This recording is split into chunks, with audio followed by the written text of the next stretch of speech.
দেওয়ার জন্য ওনারা একটা নীল জ্যাকেট পরে থাকে, প্রবাসী কল্যাণ আপনারা দেখলে বুঝতে পারবেন, সার্বক্ষণিকভাবে তাদের সেবা দেওয়ার জন্য।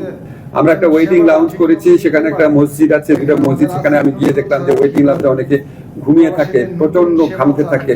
ওখানে দেখে আসার পরদিনই ওখানে আমরা এসি লাগানোর জন্য সার্ভারকে বলেছিলাম এবং ওখানে অলরেডি ইনস্টল করা হয়েছে।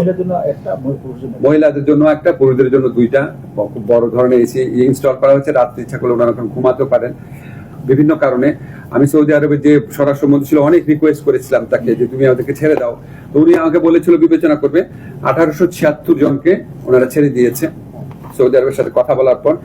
তারপরে আপনার প্রবাসী কল্যাণ ব্যাংকে আমরা কিছু কাজ করেছি, এখন প্রায় সরাসরি রেমিটেন্স পাঠাতে পারছে ওনারা। ওয়েজ আর্নার যে বন্ড আছে সেটার ঊর্ধ্বসীমা তুলে দেওয়া হয়েছে।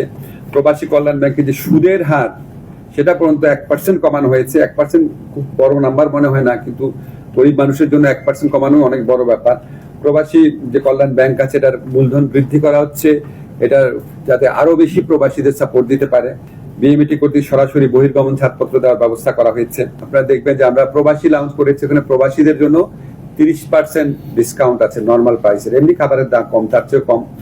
প্রবাসী লাউঞ্জের পাশাপাশি আমরা প্রবাসী কর্মীদেরকে সার্বক্ষণিকভাবে সেবা দেওয়ার জন্য আমরা 100 কর্মী ওখানে নিয়োগ করেছি সার্বক্ষণিক সেবা দেওয়ার জন্য।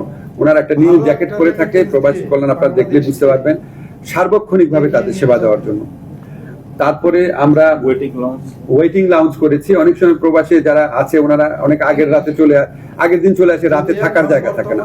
আমরা একটা ওয়েটিং লাউঞ্জ করেছি, সেখানে একটা মসজিদ আছে, দুটা মসজিদ, সেখানে আমি গিয়ে দেখলাম যে ওয়েটিং লাউঞ্জে অনেকে ঘুমিয়ে থাকে, প্রচন্ড ঘামতে থাকে। ওখানে দেখে আসার পরদিনই ওখানে আমরা এসি লাগানোর জন্য সার্ভারকে বলেছিলাম এবং ওখানে অলরেডি ইনস্টল করা হয়েছে।